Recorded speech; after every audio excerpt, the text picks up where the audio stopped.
बिस्मिल्लाहिर्रहमानिर्रहीम। स्टूडेंट्स अस्सलाम वालेकुम। उम्मीद है आप सब लोग खैरियत से होंगे। तो हाजिर है MTH 5102 कैलकुलस 2 के अगले लेक्चर के साथ इंशाल्लाह ताला। हम इसमें मॉड्यूल नंबर 171 से लेकर 176 तक इजी वे में कवर करने की कोशिश करेंगे और उम्मीद है कि ये इंशाल्लाह ताला हमारा फाइनल लेक्चर होगा इस सीरीज़ का। तो आपसे ये रिक्वेस्ट है कि अगर आपने अभी तक 5 मैथमेटिक्स को सब्सक्राइब नहीं किया तो प्लीज़ इसको लाजमी सब्सक्राइब करें। देखें कितनी मेहनत से हमने ये पूरी सीरीज़ कंप्लीट की है, आप तक पहुंचाई है। तो आपका भी ये काम है कि इसको ज़्यादा से ज़्यादा दोस्तों में शेयर करें और ज़्यादा से ज़्यादा वीडियोस को लाइक करें। कोई मसला परेशानी है तो आप हमें कमेंट कर सकते हैं, फीडबैक हमें दें कि हमारा पढ़ाने का तरीका कैसा है, कोई इम्प्रूवमेंट करने की ज़रूरत है तो वो हम इंशाल्लाह ताला लाजमी करेंगे। कमेंट सेक्शन में हमें फ़ीडबैक लाजमी दें। तो चलिए स्टार्ट करते हैं। इसमें हमारा आज का टॉपिक है सबसे पहले eccentricity. It is a number ई। सबसे पहले आपको पता होना चाहिए कि इसेंट्रिसिटी को हम ई से रिप्रेजेंट करते हैं। That describe the shape of a conic section. ये वो नंबर है जो हमें किसी भी कॉनिक सेक्शन हमने कौन कौन से पढ़े हैं। सर्कल तो नहीं पढ़ा, लेकिन सर्कल जो है वो भी कॉनिक सेक्शन का हिस्सा है। सर्कल भी इसमें आता है, लेकिन हमने वो स्टडी नहीं किया क्योंकि हम पहले कोर्स में पढ़ चुके हैं। एलिप्स, सर्कल, पैराबोला और हाइपरबोला, ठीक है। ये जो नंबर ई है जिसको हम इसेंट्रिसिटी बोलते हैं, ये हमें मदद देता है कि ये डिस्क्राइब करने में कि किसी कॉनिक सेक्शन की शेप किस तरह की है, उसकी शक्ल किस तरह की है, ये हमें उस चीज़ में मदद देता है। अब डेफिनेशन पढ़ते हैं कि it is the ratio of distance of a point on the conic section. It is the ratio of distance of a point on the conic from the focus to its distance from the directrix. तो यानी ये एक ratio होती है किन के दरमियान, दो डिस्टेंस के दरमियान। आपने याद रखना है कि इसेंट्रिसिटी जो है वो क्या होती है, रेशो होती है दो डिस्टेंसेस की। सबसे पहला डिस्टेंस जो है वो पॉइंट का जो फिक्स पॉइंट होता है उसका जो हम जनरल पॉइंट लेते हैं, उसका डिस्टेंस फोकस से और उसी सेम पॉइंट का डिस्टेंस डायरेक्ट्रिक्स से। यानी कि फ़र्ज़ करें आपके पास पैराबोला है, आपने इस पर ये पॉइंट लिया है, इस पॉइंट का जो फोकस से डिस्टेंस और इस पॉइंट का जो डायरेक्ट्रिक्स से डिस्टेंस होगा उसकी रेशो को हम क्या बोलते हैं, इसेंट्रिसिटी बोलते हैं। और ऊपर वाला जो डिस्टेंस है उसको सी से रिप्रेजेंट करते हैं और नीचे वाला जो डिस्टेंस है उसको ए से रिप्रेजेंट करते हैं। अब हम देखते हैं कि डिफरेंट कॉनिक सेक्शन के लिए हमारे पास इसेंट्रिसिटी या ई की वैल्यूज़ क्या होती हैं। अगर एलिप्स की बात करें तो एलिप्स के लिए फार्मूला तो इसेंट्रिसिटी का सेम है, C/A। अगर आपकी ई की वैल्यू 0 और 1 के दरमियान हो, बराबर नहीं, 0 और 1 के दरमियान होगी, तो आपका क्या मकसद होगा कि वो आपकी कौन सी शेप होगी, वो एलिप्स होगी। अगर वो ई की वैल्यू या इसेंट्रिसिटी की वैल्यू 0 और 1 के दरमियान है तो वो आपकी एलिप्स होगी। अगर पैराबोला की बात करें तो पैराबोला के लिए ई की वैल्यू 1 होगी। अगर किसी भी इक्वेशन में ई की वैल्यू 1 होगी तो वो हमारे पास कौन सी कॉनिक सेक्शन होगी, पैराबोला होगी। अगर हाइपरबोला की बात करें तो फार्मूला तो वही रहेगा, लेकिन इसमें ई की वैल्यू अगर आपकी ग्रेटर दैन 1 होगी तो वो हमारे पास जो कॉनिक सेक्शन होगा वो हाइपरबोला होगा। अगर ई की वैल्यू 0 के बराबर है तो वो हमारे पास सर्कल के लिए वो ई की वैल्यू होगी। नेक्स्ट हम बात करते हैं एक एग्जांपल की कि एक conic section has eccentricity e is equal to 3/5। हमने बताना है कि ये कॉनिक की कौन सी टाइप है, यानी कॉनिक ये पैराबोला है, हाइपरबोला है, एलिप्स है या कौन सी चीज़ है। और दूसरा हमने बताना है कि इसकी रीजनिंग बतानी है कि ये क्यों ऐसा है, कि कौन सी ये शेप है, क्या इसका सीन है, ठीक है। तो सिंस यहाँ पे हमारे पास ई की जो वैल्यू है वो 3/5 है, तो 3/5 को जब आप डेसिमल पॉइंट में कन्वर्ट करते हैं तो ई हमारा 0.6 होता है। 0.6 को अगर आप देखें तो वो लेस दैन 1 होता है। Hence the conic section is an ellipse. तो देखेंगे, मैंने आपको बताया था कि अगर ई की वैल्यू लेस दैन 1 होगी, ई की वैल्यू अगर लेस दैन 1 होगी तो वो हमारा कॉनिक सेक्शन जो होगा वो एलिप्स होगा, ठीक है। तो यहाँ से हमें पता चला कि जो अगर ई की वैल्यू लेस दैन 1 है तो वो हमारे पास एलिप्स होगा। तो जो हमारे पास ये कॉनिक बनेगी वो एलिप्स बनेगी। नेक्स्ट हमारे पास एग्जांपल 2 है कि find the eccentricity of hyperbola x² / 9 - y² / 16 is equal to 1। Also identify equation of its directrix. तो हमने इसेंट्रिसिटी यानी ई की वैल्यू फाइंड आउट करनी है और हमें इक्वेशन दी गई है हाइपरबोला की। तो यहाँ पे हमने ई की वैल्यू फाइंड आउट करनी है और दूसरा हमने डायरेक्ट्रिक्स की जो इक्वेशन है वो हमने फाइंड आउट करनी है यहाँ पे। तो सबसे पहले हमारे पास जो हाइपरबोला की जनरल इक्वेशन होती है वो होती है x² / A² - y² / B² is equal to 1। तो अगर आप इस इक्वेशन को इस इक्वेशन के साथ कंपेयर करें तो यहाँ पे ए की वैल्यू ए स्क्वायर की वैल्यू 9 आ रही है, तो यहाँ से ए की वैल्यू 3 आ गई। बी स्क्वायर की वैल्यू 16 आ रही है, तो इसका मतलब बी की वैल्यू हमारे पास 4 आ गई। तो हाइपरबोला के लिए अगर आपने सी आपने कैलकुलेट करना है तो सी के लिए आपको C square is equal to A square plus B square calculate करना पड़ेगा। तो सी स्क्वायर जो है वो हमारे पास क्या आ जाएगा, ए स्क्वायर की वैल्यू यहाँ पे 3 थी, बी स्क्वायर की वैल्यू 4 स्क्वायर, तो ये इकट्ठा करें तो आपके पास 25 आता है। 25 इसका स्क्वायर रूट लें दोनों तरफ स्क्वायर रूट, तो c इज़ इक्वल टू 5 आएगा। तो यहाँ से हमें e की जो फार्मूला है e का वो होता है c बटा a। तो देखें c की वैल्यू 5 आई है, a की वैल्यू 3 थी, तो ये 5/3 बन गया। 5/3 को आप करें डेसिमल में तो ग्रेटर देन 1 बनता है। ग्रेटर देन 1 मैंने आपको बताया था कि वो हाइपरबोला के लिए होता है, तो हमें ये क्वेश्चन में बता दिया गया था। अब जब हमने डायरेक्ट्रिक्स की जो इक्वेशन है वो फाइंड आउट करनी है तो उसके लिए हमारे पास फार्मूला होता है हाइपरबोला का, directrix x is equal to plus minus a square over c. इसमें आपने सिंपल वैल्यूज़ पुट करनी है। a की वैल्यू 3 थी तो 3 का स्क्वायर 9 प्लस माइनस 9/5 आ गया। नेक्स्ट हमारे पास है example number 3, the equation of conic section is x square over 16 plus y square over 25 is equal to 1। तो इसमें हमने कोनिक सेक्शन की जो टाइप है वो बतानी है, ई की वैल्यू फाइंड आउट करनी है और स्टेट करना है कि whether eccentricity is less than और इक्वल और ग्रेटर देन 1। तो हमने जब ई की वैल्यू फाइंड आउट कर ली तो हमें फिर बताना पड़ेगा कि ये ग्रेटर देन 1 है, इक्वल टू 1 है या लेस देन 1 है। तो इसमें कोई सीन नहीं है, जब ई आप फाइंड आउट कर लेंगे तो मुश्किल कोई नहीं होगा। तो एलिप्स के लिए ये एलिप्स होगी, जिसमें इक्वेशन में प्लस का साइन आ जाए वो एलिप्स होती है, ठीक है। तो ये एलिप्स है, तो इसमें जो बड़ा होता है नंबर वो ए स्क्वायर की वैल्यू होती है, जो नीचे बटे में बड़ा नंबर होता है वो ए स्क्वायर की वैल्यू है। तो यहाँ से ए की वैल्यू 5 आ गई, बी स्क्वायर फिर 16 हो गया और बी की वैल्यू 5 आ गई। एलिप्स के लिए सी स्क्वायर की वैल्यू होती है a square minus b square, तो यहाँ से सी स्क्वायर आ गया 25, c square is equal to 25 minus 16 और सी इज़ इक्वल टू 3 आ गया, ठीक है। तो यहाँ पे थोड़ी सी करेक्शन कर लें, यहाँ पे हमारे पास आएगा 5 का स्क्वायर माइनस 4 का स्क्वायर, 5 का स्क्वायर माइनस 4 का स्क्वायर, 5 का स्क्वायर 25 माइनस 4 का स्क्वायर 16, तो सी की वैल्यू 3 आ जाएगी। तो ई का फार्मूला होता है सी बटा ए, तो सी की वैल्यू 3, ए की वैल्यू 5, ये लेस देन 1 है, तो ये हमारे पास क्या होगी, एलिप्स होगी। नेक्स्ट हमारे पास है polar equation of conic section. Polar equation का फ़ायदा क्या होता है ये हम देखते हैं कि कन्वेनिएंट टू डिस्क्राइब। तो कुछ जो एप्लीकेशंस हैं कोनिक सेक्शन की, वहाँ पे जो नॉर्मल इक्वेशंस हैं वो हमारे पास थोड़ी सी मुश्किलात पैदा करती हैं। तो अगर हम पोलर कोऑर्डिनेट्स को इस्तेमाल करके पोलर इक्वेशंस को वहाँ पे अप्लाई करें तो वो हमारे पास ज़्यादा इजी वे में हम उनको अंडरस्टैंड कर सकते हैं। तो इसके लिए पोलर इक्वेशंस के लिए सबसे पहले एक पैरामीटर होता है जिसको फोकल पैरामीटर कहते हैं। तो फोकल पैरामीटर की डेफिनेशन करते हैं कि the perpendicular distance from a focus to the nearest directrices. तो ये एक परपेंडिकुलर डिस्टेंस होता है किसी भी कोनिक सेक्शन के फोकस से उसके जो नियरेस्ट डायरेक्ट्रिक्स होता है, यानी कि perpendicular distance from a focus to the nearest directrix, यानी कि किसी भी फोकस से जो परपेंडिकुलर डिस्टेंस है उसके जो करीबी डायरेक्ट्रिक्स है वहाँ तक जो परपेंडिकुलर डिस्टेंस बनता है फोकस से लेकर जो करीबी डायरेक्ट्रिक्स है, बिल्कुल करीब जो डायरेक्ट्रिक्स है उससे जो परपेंडिकुलर डिस्टेंस बनता है वो हमारे पास फोकल पैरामीटर होता है। तो एलिप्स के लिए पी की वैल्यू ए स्क्वायर माइनस सी स्क्वायर बटा सी, या इसको ए into 1 minus E square over ई भी लिखते हैं, ठीक है। ये फार्मूले आपने याद रखने हैं, ये इंपॉर्टेंट है। फोकल पैरामीटर के जो फार्मूले एलिप्स के लिए आपने ये फार्मूला कहीं कहीं पे ये इस्तेमाल होगा, कहीं पे ये इस्तेमाल होगा, ये दोनों याद रखें।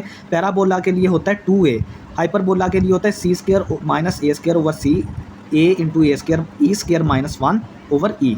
Assume that one focus of conic section is located at pole और ओरिजिन। तो हमने इसमें अज्यूम ये किया है कि जो एक फोकस है कोनिक सेक्शन का वो कहाँ पे लाई करता है, पोल पे या ओरिजिन पे। तो ये जो इक्वेशंस हमने जितनी ऊपर पढ़ी हैं तीनों इक्वेशंस, वहाँ पे हमने ये अज्यूम किया कि कोनिक सेक्शन का जो वन फोकस है, एक फोकस जो है वो लोकेट कहाँ पे कर रहा है, पोल पे कर रहा है या ओरिजिन पे कर रहा है। The polar equations of a conic section with focal length parameter p and eccentricity e is. तो देखें अब हम एग्जांपल्स देखते हैं। दो तरह की हमारे पास फोकल लेंथ पैरामीटर वाली इक्वेशंस होंगी जिनमें फोकल लेंथ पैरामीटर p से रिप्रेजेंट कर रहा है और इसेंट्रिसिटी हमने e से लिखी है। तो दो टाइप्स की हमारे पास पोलर इक्वेशंस होंगी कोनिक सेक्शन की, तो वो हम देखते हैं कौन कौन सी हैं। एक है r = e p/1 ± e cos theta, और r is equal to e p over 1 plus minus e sine theta. फ़र्क कहाँ पे आ रहा है, एक में कॉस थीटा आ रहा है बटे में और एक में साइन थीटा आ रहा है, बाकी सारी इक्वेशन सेम है। ये प्लस के लिए भी हो सकती हैं, ये माइनस के लिए भी। ये प्लस माइनस का मतलब ये है, इसमें दरमियान में प्लस भी आ सकता है, दरमियान में माइनस भी आ सकता है, वो हमें क्वेश्चन में गिवन होगा। तो अगर कॉस थीटा डिनोमिनेटर में है, ये वाली इक्वेशन, अगर ये वाली इक्वेशन है तो इसका मतलब ये है कि जो हमारे पास मेजर एक्सिस हैं कोनिक सेक्शन के वो हॉरिजॉन्टल है। अगर साइन थीटा है नीचे बटे में तो वर्टिकल हमारे पास मेजर एक्सिस है। मेजर एक्सिस कौन से हैं, फिर वर्टिकल है।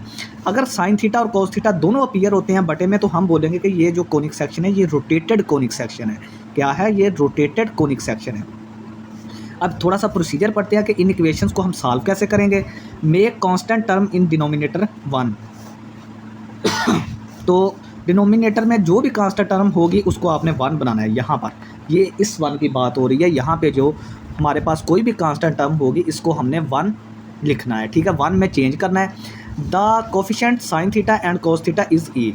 साइन थीटा और कॉस थीटा का जो भी कोफिशिएंट होगा वो ई की वैल्यू कहलाएगा, यानी कि साइन थीटा और कॉस थीटा के साथ 0.2, 3, 5 कुछ भी होगा वो ई की वैल्यू होगी। ई की वैल्यू को यूज़ करके हम कोनिक को आइडेंटिफाई करेंगे। तो देखें minus e is equal to 1 अगर होगा तो पैराबोला होगा, माइनस ई अगर लेस देन 1 होगा तो एलिप्स होगा, माइनस ई अगर ग्रेटर देन 1 होगा तो वो हाइपरबोला होगा। ये भी आपने चीज़ें याद रखनी है। अब इसकी एक एग्जांपल देखते हैं कि given the polar equation r is equal to 6 over 1 plus 0.5 cos theta. ये हमें एक पोलर इक्वेशन दी गई है, हमने कोनिक सेक्शन को आइडेंटिफाई करना है कि ये किस कोनिक सेक्शन की इक्वेशन है, ई की वैल्यू फाइंड करनी है और हमने ये बताना है कि इसके जो मेजर एक्सिस हैं वो हॉरिजॉन्टल है या वर्टिकल है, ठीक है। तो देखें ये हमारे पास जनरल पोलर इक्वेशन है ये वाली, इसको इसके साथ कंपेयर करना है आपने, इसको इसके साथ कंपेयर करना है, ठीक है। तो यहाँ पे देखें ई की जगह पे यहाँ पे 0.5 है तो ई की वैल्यू 0.5 आ गई। ई पी यहाँ पे ई पी किसके बराबर है, 6 के, तो ई पी बराबर 6 आ गया और 6 की पी की वैल्यू आ गई 6 ओवर ई। तो 6 ओवर 0.5 ई की वैल्यू यहाँ पे पुट करें और ये किसके बराबर आ गया, 12 के बराबर, पी की वैल्यू 12 आ गई। Also presence of cos theta, अगर आप देखें तो नीचे इक्वेशन में कॉस थीटा है, तो जब कॉस थीटा नीचे होगा तो इसके जो मेजर एक्सिस होंगे वो हॉरिजॉन्टल एक्सिस पे होंगे। तो सिंस आपने देखा है कि जो ई की वैल्यू है वो 1 और 0 के दरमियान है, तो ये जो कोनिक सेक्शन है वो हमारा एलिप्स कहलाएगा।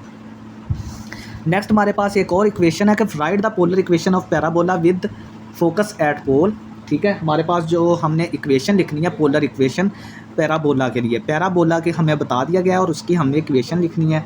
तो फोकस उसका जो है वो पोल पर है, वर्टिकल एक्सिस है उसके, एक्सिस उसके कहाँ पे हैं, वर्टिकल एक्सिस है। फोकल पैरामीटर यानी कि पी की वैल्यू जो है वो 4 है। तो हमारे पास जनरल इक्वेशन जो होती है उसने वर्टिकल एक्सिस बोला है, तो हम वर्टिकल एक्सिस के लिए नीचे जो साइन थीटा है वो वाली इक्वेशन लेंगे, क्योंकि हॉरिजॉन्टल एक्सिस होता तो फिर हम कॉस थीटा वाली लेते। अब वर्टिकल एक्सिस लिखा है तो सॉरी वर्टिकल एक्सिस लिखा है तो हम साइन थीटा वाली इक्वेशन लेंगे। पैराबोला के लिए हमें पता है कि ई की वैल्यू 1 होती है, तो ई की वैल्यू 1 रखें, पी की वैल्यू 4 रखें और 1 प्लस ई की वैल्यू 1, यहाँ पे ई की वैल्यू 1 है तो साइन थीटा वैसे ही आ जाएगा, तो इसका answer 4 over 1 plus sine theta आ जाएगा। The polar equation of conic r is equal to 10 over 1 minus 2 cos theta. Identify the conic, find eccentricity, determine p. तो ये देखें ये भी एक एग्जांपल है, इजी है। स्टेट द ओरिएंटेशन, और हमने ओरिएंटेशन बतानी है।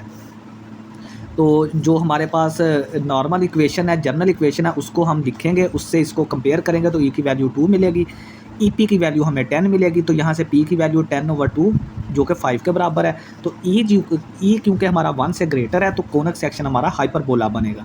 तो नीचे इसके कॉस थीटा आ रहा है तो कॉस थीटा की वजह से इसकी ओरिएंटेशन जो होगी वो हॉरिजॉन्टल एक्सिस पर होगी। नेक्स्ट हमारे पास है जनरल इक्वेशन ऑफ 2 डिग्री या general equation of second degree in 2 variables ax² plus bxy plus cy² plus dx plus ey plus f is equal to 0। तो देखें ये वाली जो इक्वेशन है इसको हम जनरल इक्वेशन ऑफ 2 डिग्री बोलते हैं, सेकंड डिग्री जनरल इक्वेशन बोलते हैं, और ये 2 वेरिएबल में होती हैं x और y में। The graph of any equation of this form represent a conic section. तो कोई भी अगर ग्राफ है, कोई भी इक्वेशन है अगर इस टाइप की, तो वो किसी ना किसी कोनिक सेक्शन को लाजमी रिप्रेजेंट करती होगी, ठीक है। अगर कोई भी सेकंड डिग्री की इक्वेशन है तो उसका ग्राफ अगर हम ड्रा करें तो वो कोई ना कोई कोनिक सेक्शन ज़रूर बनाएगी। अगर बी हमारा जीरो है, the conic section is aligned with standard x and y axis. अगर यहाँ पे आपका बी ज़ीरो है, बी अगर आपका ज़ीरो है तो आपकी जो कोनिक सेक्शन होगा वो किसकी अलाइनमेंट में होगा, वो स्टैंडर्ड जो एक्स और वाई है वहाँ पे उसके अलाइनमेंट होगा, यानी वो कोई भी रोटेटेड नहीं होगा, रोटेटेड नहीं होगा। अगर बी आपका ज़ीरो है तो आपका जो स्टैंडर्ड एक्स और वाई होगा उसी के अलाइन हमारी कोनिक सेक्शन, जो पैराबोला, हाइपरबोला, एलिप्स जो भी होगा वो उसी के अलाइन होगा जो स्टैंडर्ड एक्स और वाई एक्सिस है। अगर आपका बी ज़ीरो के बराबर नहीं है और एक्स वाई टर्म मौजूद है, सारी बात है जब आपका बी ज़ीरो नहीं होगा तो आपकी ये वाली एक्स वाई वाली टर्म मौजूद होगी, तो इसका मतलब ये है कि जो कोनिक होगा वो हमारा रोटेटेड होगा with respect to coordinate axis. ठीक है, हमारा कोऑर्डिनेट एक्सिस के मुताबिक वो रोटेटेड कोनिक होगा। For type of find discriminant 4ac minus b square. तो कोनिक सेक्शन की जो टाइप है वो हम कैसे फाइंड करेंगे, ये वाला जो डिस्क्रिमिनेंट का फार्मूला है इसको एवेलुएट करेंगे। ठीक है, वहाँ से हमें पता चलेगा कि अगर ये वाला डिस्क्रिमिनेंट का फार्मूला ज़ीरो से बड़ा है तो वो एलिप्स होगी, अगर लेस दैन ज़ीरो होगा तो वो हाइपरबोला होगी, अगर इक्वल टू ज़ीरो होगा तो वो पैराबोला होगी। अब इसकी एक एग्जांपल देखते हैं कि consider the equation x y is equal to 1। इसका मतलब ये है कि Y is equal to 1/x। तो देखें ये हमारा एक्स एक्सिस है, ये हमारा x है, ये y एक्सिस है। तो अगर आप इसका ग्राफ बनाएं तो y is equal to 1/x का ग्राफ इस तरह करके बनता है, ये वाला और ये वाले दो पोर्शन बनते हैं। ठीक है, the graph of this equation is the rectangular hyperbola. तो ये आपके पास एक रेक्टेंगुलर हाइपरबोला बन रहा है। Asymptotes are x is equal to 0 and y is equal to 0। Asymptotes इसके एक ये x is equal to 0 line है और एक ये y is equal to 0 line है, क्योंकि ये इसको टच नहीं करते लेकिन इसके बिल्कुल करीब से गुजरते हैं। एसिम्पटोट्स ऐसी लाइंस को बोलते हैं। एसिम्पटोट्स आर हॉरिजॉन्टल एंड वर्टिकल, ये वर्टिकल और हॉरिजॉन्टल है। The hyperbola itself is rotated. तो अगर आप गौर करें तो ये जो हाइपरबोला है ये रोटेटेड हाइपरबोला है relative to the standard axis. देखिए स्टैंडर्ड एक्सिस अगर हों, अगर फ़र्ज़ करें आपके ये वाले जो है एक्स वाई, ये आपका एक्स एक्सिस है, ये वाई एक्सिस है, तो स्टैंडर्ड जो एक्स वाई एक्सिस होते हैं उसमें आपका हाइपरबोला इस तरह का होता है, इस तरह। लेकिन अगर आप इसको देखें तो ये रोटेटेड है, ये क्या है, ये रोटेटेड है। और ये अगर आप ये वाले एक्सिस बनाएं, ये वाले, तो ये इन एक्सिस के गिर्द स्टैंडर्ड बन रहा है। ठीक है, ये इन एक्सिस के गिर्द स्टैंडर्ड, इस तरह का स्टैंडर्ड जो हाइपरबोला है वो हमारे पास एक्स वाई की बजाय वो एक एक्स डैश इसको बोल दें, इसको वाई डैश बोल दें, बल्कि वो स्टैंडर्ड जो एक्स वाई एक्सिस है वहाँ पे नहीं इसको बन रहा, बल्कि एक नए एक्सिस जो है जिनको हम एक्स डैश और वाई डैश एक्सिस हमने बोला है। ठीक है, ये एक्स डैश है। ठीक है, अगर आप इसको इस तरह करके देखें, आप देखें अगर, तो ये देखें ये हमारे पास ये वाई एक्सिस है, ये हमारे पास वाई एक्सिस है, ये वाला ये वाई एक्सिस है। ठीक हो गया, और ये हमारा एक्स एक्सिस है। तो देखें ये इसकी शाख बनी और एक ये बनी। तो अगर आप देखें तो ये पेज को रोटेट करने से अभी हमें सही नज़र आ रही हैं। तो इसका मतलब ये है कि जो स्टैंडर्ड एक्स वाई एक्सिस है वहाँ पे ये इसकी लोकेशन जो है वो चेंज हो गई है और अब ये रोटेटेड हाइपरबोला है। तो किस एंगल से ये रोटेट हुआ है वो हम फाइंड आउट करना जानते हैं। उसके लिए फार्मूला होता है cot 2 theta is equal to a minus c over b. तो एक्स वाई के लिए a की वैल्यू भी 0 है, c की वैल्यू भी 0 है और b की वैल्यू 1 है।